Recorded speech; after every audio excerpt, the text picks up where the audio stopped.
Caroline? Yes. I don't know about you, darling, mon chéri. Well, I'm quite glad that we no longer have a mortgage. Me too. Mm-hmm. We sold up in the UK. Yep. We paid off our mortgage, that we did. And whatever we had left, we bought a cheap, regular house and done it up. And now we don't have a mortgage. So, we put the work in, didn't we? Mm. We did put the work in, which is obviously a good thing. So we're quite happy, really, that we don't have a mortgage. For obvious reasons, because at the moment everything seems so volatile. It's frightening, in fact, in the United Kingdom. For some people, quite so bad. They're still got a fixed rate mortgage. So the interest rate rises aren't affecting them immediately. And it might be why the increased interest rates aren't bringing inflation down. Maybe. But like for instance, Wayne, our son Wayne, he's got a fixed rate mortgage. Mm-hmm. Luckily, he renewed it, for 5 years just before this squit happened. Yeah. And, I ain't too worried at the moment. But at the end of that, it'll be renegotiated.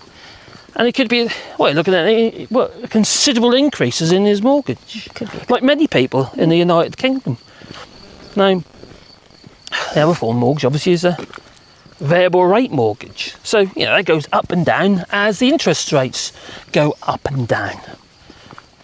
The instant effect of interest rate rises, which is frightening for people as well, because obviously people are struggling to pay. And then, when we first bought our house together, that was an endowment mortgage, wasn't it? Yeah, bad move. Oh, that was a terrible idea. After a couple of years, we thought, like you say, a bad move. Let's make a good move. So what we did the repayment, sort of fixed rate. Was it fixed rate or repayment we did? Just repayment. Repayment mortgage. Anyway, we're paying the capital as, of the debt as we went along, instead of just servicing a debt's interest. And, you're never paying off your capital. So, really bad idea, especially when you get times of recession and businesses don't do so well. Your endowment doesn't make any money, and there's a quite distinct possibility you ain't going to cover the value of the house. Yeah. So that wouldn't have been very good. That's what scared us. Well, they keep increasing the interest rates in the United Kingdom, as you might already have heard. Well, there's a possibility it might go up by 50 percentage points, so it'll be at 5% interest. Now, the Bank of England have been, the monetary policy webbers have been increasing the interest rates considerably in this last year, because they think it's the thing that needs to be done. But the problem with the UK is our inflation in the United Kingdom is being driven by supply chain shock. And yes, that is to do with Brexit, but also obviously the war in Ukraine and various other issues. The thing is, for the United Kingdom, you see, with its inflation, it's not caused by the same reasons as all the other countries who have also put up interest rates. The United States put up the interest rates. In fact, I think one of my commenters here, he informed me about, I think it was Galaxy Fair, I think in a live chat, and he was saying that the United States increased the interest rates and it brought down inflation. Okay. Now, you got the European Bank, they've done the same, brought down inflation in France and Germany, what have you. Germany's still lagging a little bit behind, but they have got real energy problems in the sense of, they were very dependent on Russian oil and what have you. And then you've got Japan. Okay, it's not in the EU and what have you, but they're not actually so affected by this. No. And why is that? It got me thinking, it did. Change arms, because my arm's about to fall off. This thing's heavy, And give you a little idea, the interest rates inflation, in the United Kingdom is, oh, crikey, Wally. He's at it again, darling. Inflation in the United Kingdom is 8.7%. We just heard that today, didn't we, darling? Yes. But in France, Carolyn said to me, what's it in France? Because I'm in France, you say, you have to pick up France. 5.1? And it's, 5.1. And in the United States, it's 4.05. Japan's only at 3.5 inflation. Germany is 6.1. Now, all their economies, they're not the same. You've got the UK inflation is driven by supply chain shock because we are very dependent on imports, which means the value of the pound is critical.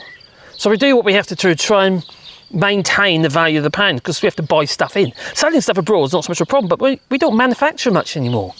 Since Margaret Thatcher, went all kind of services-based industries and that, then screwed themselves with the vote in 2016 for Brexit. Yeah. So we could no longer trade there. Well, Japan, you see, they're not really suffering it like we are. Hence their inflation is only 3.5. Okay, I know the goal is to hit around 2%, but Japan's 3.5. But when you think of Japan, though, they're you've got a fly in your eye. She has got a fly in your eye. Oh no, you've got pink eye. No, I've got a pink eye. sore eye. I think it looks like a fly's gone in there. It's very buggy tonight, isn't it? It's very humid. That's because it's humid. Yeah. I think we've got a storm. I think you might be right. So with Japan, what have you, their inflation, their economy is very much an export economy. They export so much stuff and they're not dependent on imports like the United Kingdom. The United Kingdom can't function because it's very dependent on imports, but not just in stuff, my darling, as in stuff to make stuff. No, look at all the little eyes, all red and sort of see that you've got a fly in it. It's got a little bug in her eye. Ugh. I'll get a spanner on that or something, that'll help. But also people. We don't have enough people. So this brings me on to what is the government or the Bank of England trying to achieve here? Or are they in cahoots with the government? But anyway, whatever's going on there, what are they actually trying to achieve? Now, Jeremy Hunt, Jeremy Hunt, the Chancellor of the Exchequer, a while back kind of hinted that he wouldn't rule out a recession in a way of bringing down inflation. Okay. Now, politically, they don't want to admit Brexit is an issue. They really don't. You all right, Dan? You want to go in? You're all right. You want to get some eye washing there, sweetheart? Yeah, okay. Au revoir. She's got a bug in her eye. I can see a big black dot in her eyeball. So, anyway, I'll rumble on. I'll rumble on for a bit longer. So, are they... Let's put that in there like so. Oh, that's better. Because my arm is literally about to drop off. So my phone slides down the bonnet of my car. No, it's okay. So, think of it this way. If they induce a recession, people will lose their jobs and the lack of people will no longer be an issue because people won't, we won't need so many. I know it sounds a bit sinister, but it makes me wonder if that is actually their goal. I've got the microphone there to put it down there. So are they actually trying to... My point being, sorry, I'll get the worms out in a minute. My point being is, are they trying to induce a recession with increasing interest rates so then it lessens the labour market? Because we have got a labour shortage. And there's a term for it. What's that called? God, it is a collective failure for this government, and that's terrible. Not just the government, but also the Bank of England with Andrew Bailey, what have you. Yeah, it's painful to see, really. So induced in recession, I believe so. We've got a lag effect because of fixed rate mortgages. So the interest rate goes up, doesn't really affect people immediately. But we have this problem in the labour market, and crikey, there's a term for it. I can't remember what it is now. That's a part of the supply chain shock, isn't it? But in the labour market, there's so much for Boris Johnson when he said high skilled wage. Yeah, it's a high skilled economy and a high wage economy. That's what he said, wasn't it? And then you got the bond market. That's just that. As a point of interest, they're having to pay on interest at the moment on borrowing, government borrowing, as in the national debt, around 4.8 to 4.9%. That's nuts. It's absolutely nuts. Like, actually, every month, you know, but you don't know what this, you might know what this is, but at the end of every single month, the government, you know, the Chancellor of the Exchequer, they have to pay £9 billion a month just to service the debt, the national debt. That is crazy. That's like having, I don't know, pound notes about 25,000 miles high. So about, I don't know, £1 billion is about 10 miles high or something. It's just crazy. If you stack them, not end on. So, I suppose I've got a bit of a question for you, really. I'll just put it out there. Do you think that they are trying to induce a recession to relax the labour market so they don't have to admit Brexit? Because they keep increasing the interest rate as a monetary policy, as a tool to make you spend less money. But that's not working. It's not working in the United Kingdom. No. It's worked everywhere else that doesn't have Brexit. That's where I see it. What do you reckon? Please leave it in the comments down below. I'm not an economist, as you probably tell, but I'm sort of learning about all this stuff, and I do find it interesting. I wish I'd learned about this stuff before. I might be a bit wealthier.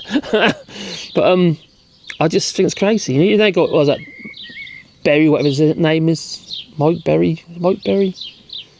He's talking about, I don't even remember, back in like the 1980s, I think it was in the 1980s, there was a thing called Miras, and it's tax relief on interest for mortgages. Well, they got rid of that actually. That was actually by I think it was Gordon Brown got rid of that actually. Well, that would probably help a lot of people at the moment. It wouldn't be a solution to what we're going through, but those are mortgages that certainly would help. But you know, all this stuff, it's money out of the exchequer again, isn't it? They've got less money to spend, and then they have borrow more. So you've got this cycle of, you know, cycle of depression. You know, it's just nuts. The exchequer ain't got the money. They can't pay for services, so they can't help people. No, all they can do is just increase national debt, but we're paying more and more for it. $9 billion a month at the moment. Think about that. That is a lot of money. You know, because don't forget, our gross domestic product at the moment in dollars is about, I think it's about 3.1 or 3.2 trillion in dollars. Like 100% of the gross domestic product. It's nuts. We've got zero growth. You know, we're pretty much lagging behind everywhere else. It's nuts. I just think, but people just got to wake up. They've really got to wake up, and it's Brexit. But what can we really do about it? It's not going to be a case of, flick a switch and rejoin the EU. They'll welcome us with open arms, like a lot of people are saying. Now, I did a video earlier about David Lammy, what he'd been saying, and I didn't stretch on the detail on that one, but just the point that they made, really. But it would take a very long time to rejoin, and I can't see it happening. Closer alignment, yes. Tweak it a little bit, maybe. But whatever happens, it'll be a worse deal than what we had before.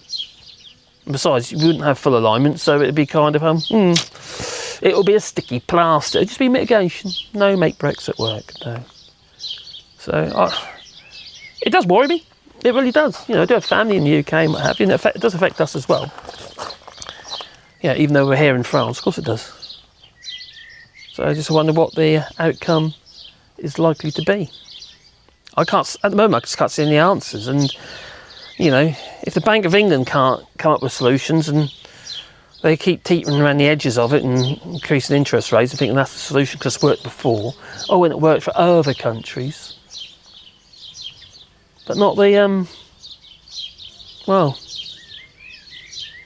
the UK. Anyway, what do you reckon? Please leave it in the comments down below.